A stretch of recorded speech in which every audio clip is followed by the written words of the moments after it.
Okay, remember that you will produce two anomers of D-glucose. Am I right? You have an alpha and the beta anomer. So how do you name those two anomers? Okay, remember that you are forming a six-membered ring. So there's a specific name for that because a six-membered ring that contains an oxygen is actually what we call a pyrran molecule. Okay, so that is a pyrran molecule. So if it becomes a sugar, because this we are talking about formation of the pyrran in a monosaccharide, so therefore that becomes a pyranose. Okay, so the name will imply that a pyranose is coming from the monosaccharide, a cyclic monosaccharide that contains a six-membered ring. Okay, but for five-membered ring, we call that as a furan. Then that becomes a furanose. Okay, so furanose will be discussed later on. Okay, so furanose is a five-membered ring monosaccharide, while pyranose is a six-membered ring monosaccharide. Okay, so therefore, if that is from glucose, then we can say that that is a glucopyranose. Okay, so a six-membered ring glucose, when it is converted into cyclic or Wlater-Haworth projection, the name would imply now as glucopyranose. Okay, so you drop the OSE out, the SE in the glucose, then you can say it is a glucopyranose. Okay, so there are two types of the anomers of glucose. You have an alpha.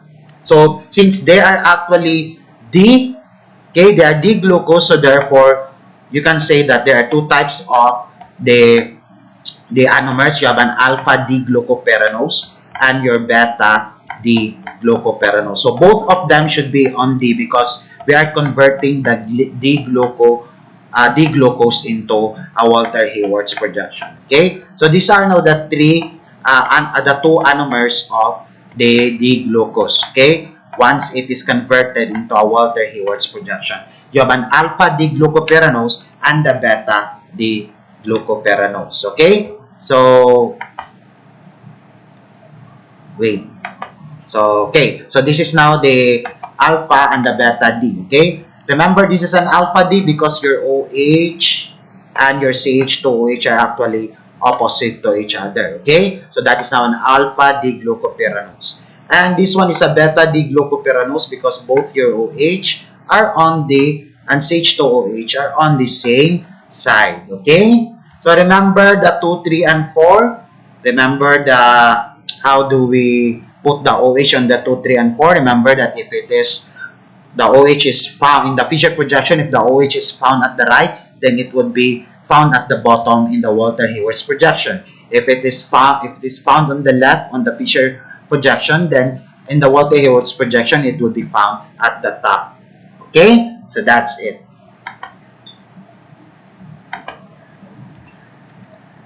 Now let's have another example. This is a D-xylose. So D-xylose is actually a pentose sugar. Okay? So remember the rule in the pentose sugar. Your carbon number 1 and your carbon number 4 will react. Not your carbon number 1 and number 5.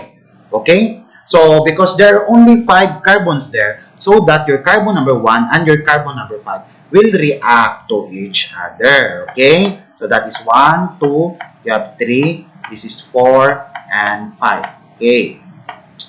So if it will react to each other, okay, you will now form. So this is actually a 5-membered ring. Okay, because this is a pentose sugar. So therefore, we can say they have 5-membered ring. You have 5. So we can draw this as like that. Okay, it is a 5-membered ring. Okay, we will go directly to the formation of the membered ring. Okay, so I will just put it there. Okay, we will just erase the one. This one, we will just erase that. Okay, we will now go to the formation of the membered ring, 5-membered ring, because I already talked about the mechanism when we discuss about D-glucose. Okay, so this is now a 5-membered ring. You have 1, 2, 3, 4, 5, and of course your oxygen, which connects your carbon number 1 and your carbon number 4. Remember? Okay, so your carbon number 4 will be found here, and your carbon number 1 will be found there. Okay, so this your carbon number 4 will be found here. Okay, I will erase that. It's really hard. Okay, your carbon number 4 will be found there. 1, you have 2, okay, you have 3, and you have 4. Then 5 would be here, okay. 5 will now contain your CH2OH. Okay. That will contain your CH2OH. Okay. So that's it. And you have your H here. Okay. Then remember your 2 and 3. Okay. We will determine if the OH is at the top or at the bottom. Okay. So you remember number 2, your OH is found on the right, then it will be found at the bottom here on the Wlater-Haworth's projection formula. Okay, if number 3, the OH is found on the left, so therefore it will be at the top. Okay, then the H will be here. Then your carbon number 1 and number 4 will determine if this sugar is an alpha. Okay, so if we will put the OH at the top, okay, so therefore your carbon number 1 and your carbon number 4, both the OH and CH2OH are found at the top, so therefore the name will imply an alpha anomer. And what is the name? Alpha D, because this is a D sugar. Okay, you drop the SE, that becomes silo. Okay, is this a furan or a pyran? This is a furan because it's a 5-membered ring. So therefore, alpha D silo furanose. Okay, so this is now an alpha D silo furanose. Okay, alpha D silo furanose. Okay, so if we are going to put the OH, okay, at the bottom, so what happens now is that your carbon number, your OH that's found on the carbon number 1 is actually opposite on the CH2OH on carbon number 4. Then that would, the name would now be implied as beta D, okay, silofuranose. Okay, silofuranose.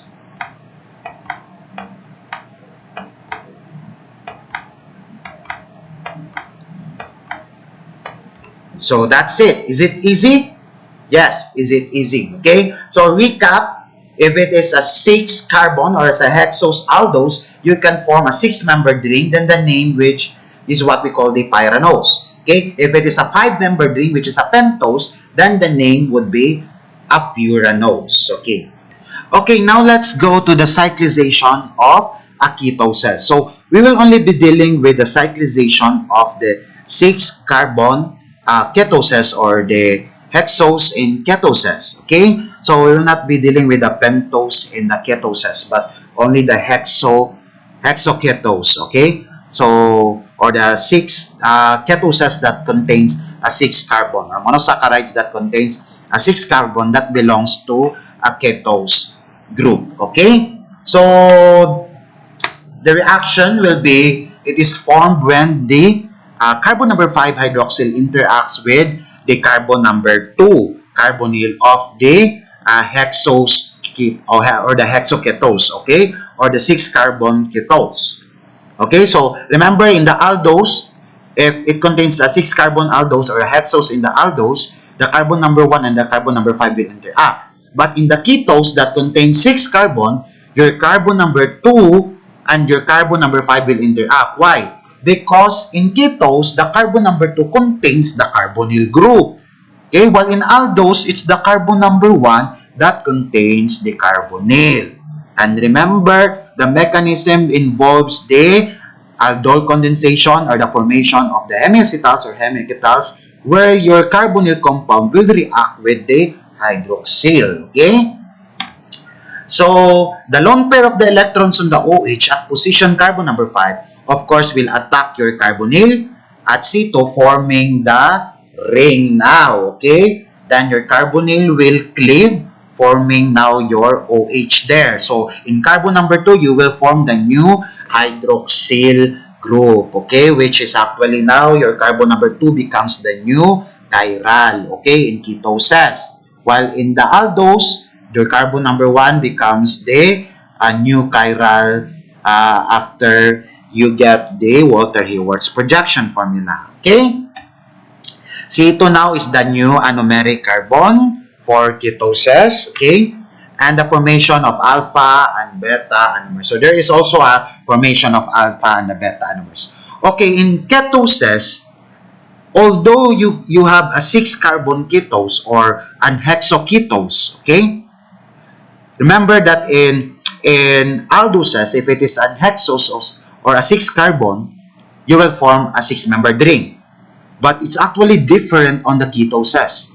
You will actually only form a 5-membered ring. Although it contains a 6-carbon ketose, but you will only form a 5-membered ring. That means you will only form a furanose rather than a pyranose. Okay, so for example, this is actually a fructose.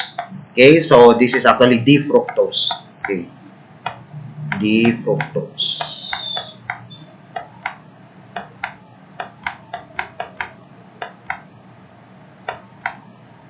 Okay, so that is a D-fructose. Okay, so this is a ketose. So remember, your carbon number 2 and your carbon number 5 will interact, not your carbon number 1 and number 5. Okay? Then, of course, remember, you will form a 5-membered ring, not a 6-membered ring. Okay? And your lone pair on your OH here will attack your partially positive carbon on the carbonyl. So this will cleave and it becomes an OH there. So you can form a new OH or hydroxyl in carbon number 2. Okay, so we will go directly with the formation of the furan. Okay, so you have an oxygen.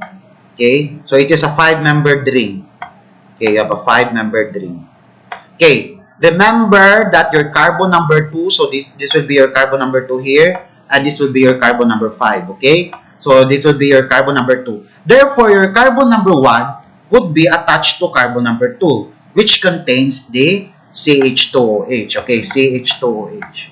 So I will just put here the CH2OH here at the bottom, okay? So that your OH will be found at the top, okay?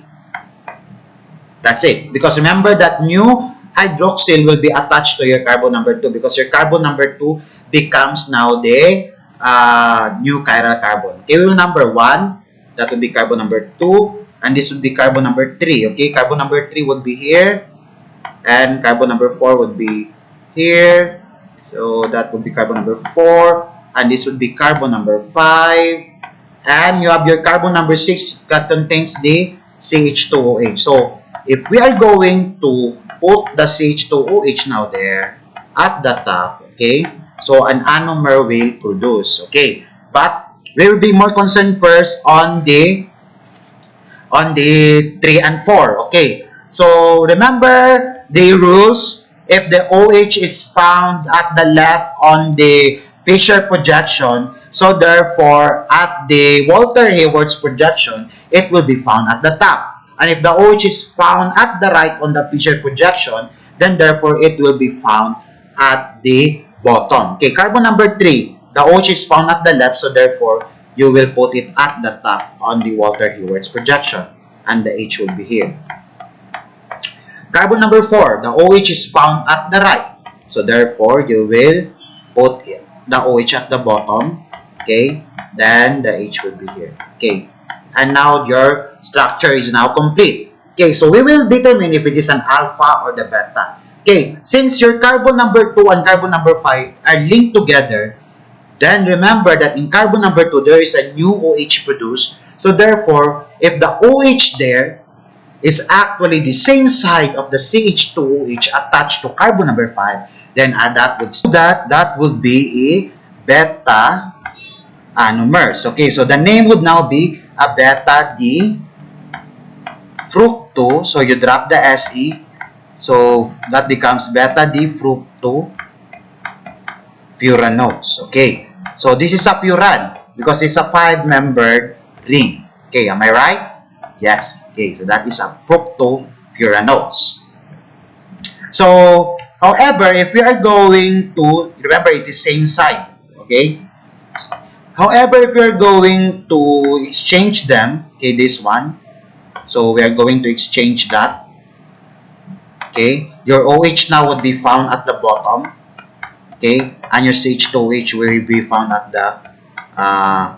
the top, okay, of carbon number 2. So therefore, your OH is now at the bottom, and your CH2OH in carbon number 5 is found at the top. So they are already in the opposite side. So therefore, that becomes an alpha anomer. So the name would now be alpha D fructofuranose. Correct. Okay, that becomes an alpha D fructofuranose. Okay. So it doesn't matter that your CH2OH is actually found on the top, okay? And if the OH is found at the bottom, then that is alpha. Or if the CH2OH is found at the bottom and your OH is found at the top, then that will still be an alpha. And if your CH2OH is found at the top and OH is found at the top here, then that is beta. If CH2OH is found at the bottom and OH is also found at the bottom, that would also be beta. Because beta, same side. Alpha, opposite side. Very good.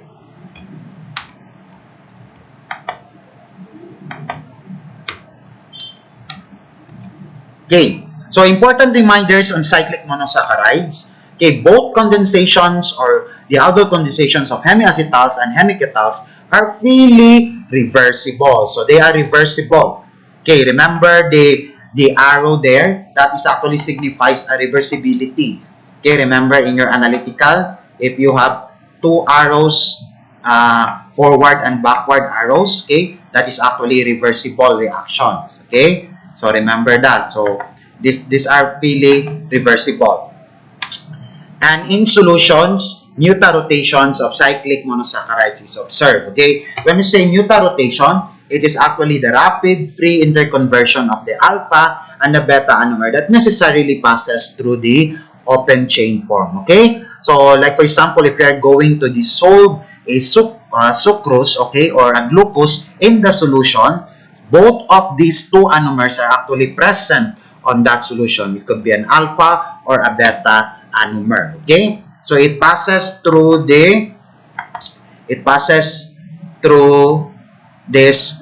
through the interconversion, okay, or through in the open chain. Okay, this is your open chain, so it passes through that. So you have beta D-glucopyranose, it will passes through this open chain to convert it to an alpha D-glucopyranose, or your alpha D-glucopyranose will pass to this open chain, then it will produce a beta D-glucopyranose. Okay, so in solution, a mutarotation is observed in cyclic monosaccharide.